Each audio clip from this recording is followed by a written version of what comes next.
Hola chicas y chicos, ¿cómo están? El día de hoy tenemos un nuevo video en el canal y se trata del wrap-up del mes de mayo. El primer libro que leí en el mes de mayo fue La Favorita por Matías Lehmann, la cual es una novela gráfica, oscura y retorcida. Nos cuenta la historia de Constance, una niña de 10 años de edad que vive bajo la tutela de su abuela, una mujer muy dominante y sádica, y su abuelo, un pusilánime que prefiere rehuirle a la vida, a la realidad e inclusive a la suya propia por medio del alcohol. Constance es todo lo feliz que puede ser una niña de 10 años que vive encerrada en una mansión. Se pasa los días vagando por la casa y por los jardines. Pero no se equivoquen, porque esta no es la típica historia en absoluto para nada de la típica pobre huerfanita.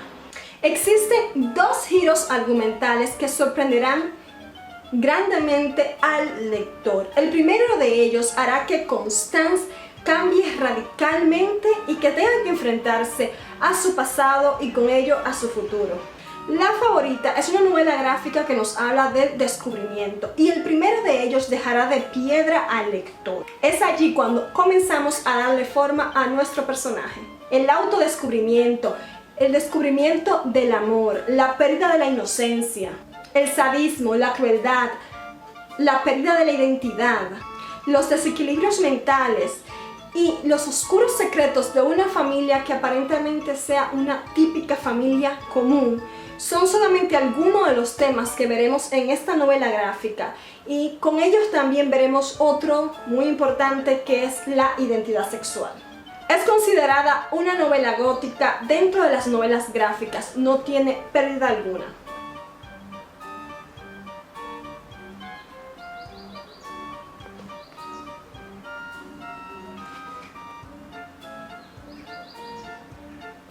La siguiente novela que leí en el mes de mayo fue El descubrimiento de las brujas por Deborah Harkness.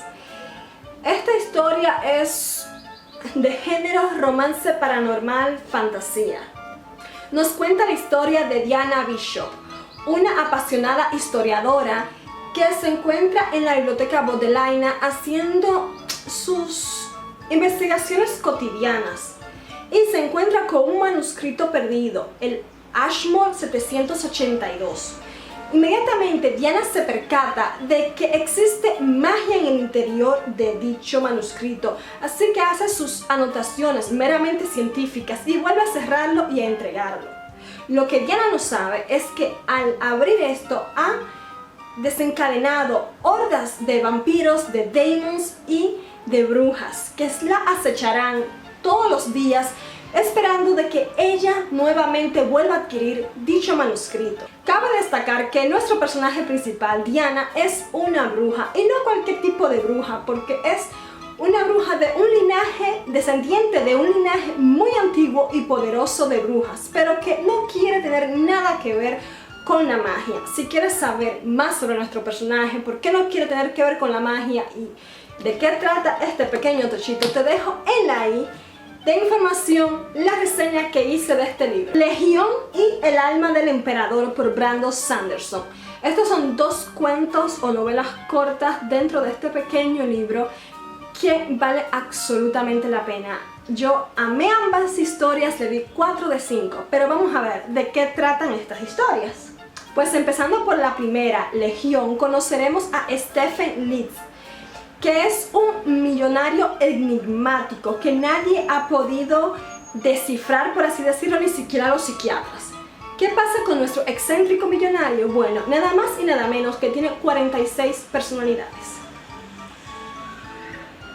Y dicho sea de paso, sus personalidades o alucinaciones, como él a veces se refiere a ellas, tienen inclusive alucinaciones, o sea, sus alucinaciones tienen alucinaciones propias. Pero no por ello carecen de una estructura tanto física como psicológica, todo lo contrario, es como si fueran personas de carne y hueso, con sus propias identidades, miedos, temores, sus diferentes etnias, todo. La historia comienza cuando los servicios de detective de Stephen son solicitados. Es contactado para que encuentre un objeto muy peculiar que se ha perdido, o mejor dicho, ha sido robado. Pero ¿qué objeto es este? Es una cámara que es muy singular, una cámara que es capaz de fotografiar el pasado y que podría poner en juego todas las creencias de la humanidad. Por otra parte, El alma del emperador es una historia completamente distinta y aunque fue la que más me costó engancharme, fue la que más amé.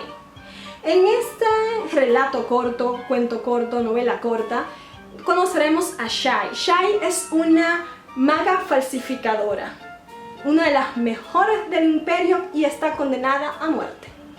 Pero el consejo le propone perdonarla y conservar su vida si a cambio ella realiza la más grande falsificación de la historia. Necesitan que ella falsifique el alma del emperador, que se encuentra en un estado catatónico luego de un atentado. Shai acepta, no tiene otra opción, a sabiendas de que difícilmente logre su objetivo. Y más aún, que aún lográndolo, sobreviva, porque no cree que el consejo la dejará vivir sabiendo que ella tiene el conocimiento de esta falsificación. Así que Shai comienza su plan de huida. Pero a pesar de todo esto, la idea de recrear o de crear la falsificación más grande de la historia la tiene muy tentada. ¿Es posible crear la copia de un alma tan convincente que supere la original? Así que sí, le di 4 estrellas de 5 a este libro y se los súper recomiendo. La primera historia no llega a las 100 páginas, que es Legión, y El alma del emperador tiene cientos y pocas páginas. Así que si no han leído nada de este autor como me había pasado a mí, les recomiendo mucho que empiecen por este libro. A ciegas fue el siguiente libro que leí y que también tiene reseña en el canal, así que si quieren saber más detalladamente de qué trata, les dejaré en la i de información la reseña que hice. Pero en resumidas cuentas, es un libro de terror sumamente corto que nos cuenta que aparentemente la mayoría de la humanidad ha muerto y que los pocos habitantes restantes, aparte de tener miedo entre sí, viven a oscuras, y las pocas veces que salen de los lugares en que se han resguardado y que cubren las ventanas con telas negras, salen con vendas negras en los ojos, ya que lo que supuestamente hace que pierdas la cordura, que mates a los seres queridos o a las personas que se encuentran en tu entorno y luego te suicides, es algo que ves en el exterior. El autor hace que el miedo, que el terror, que el pánico, la claustrofobia se te calen en los huesos, sin tan siquiera describirte a qué es exactamente a lo que tienes que temer. Conoceremos la historia de Mallory y de sus 2 hijos de 4 o 5 años aproximadamente, no recuerdo bien, y cómo estos niños que nunca han visto la luz del día, estos niños que nunca han visto un árbol, un perro, una ardilla, pero que tienen una audición extraordinaria que fue cultivada por Mallory, en el cual ellos pueden ver la diferencia o saber cuando una lágrima es derramada o cuando una persona está sonriendo.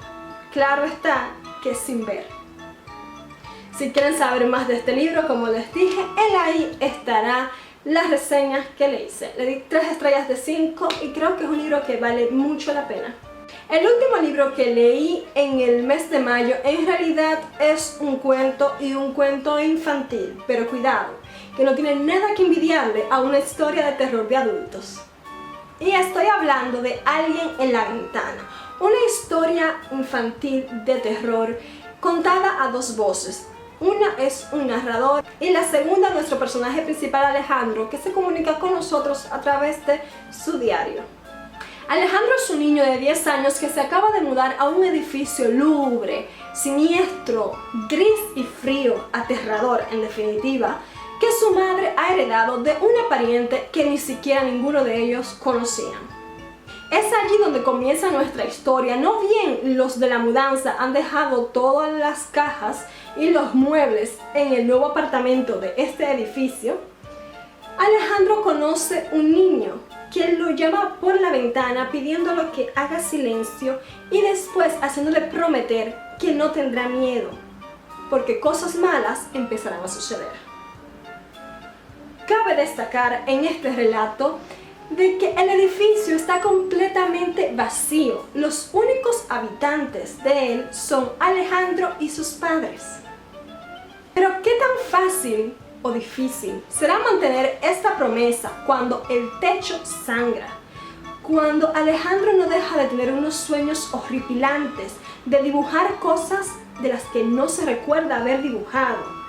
Y cuando su padre comienza a cambiar a una actitud muy amenazante.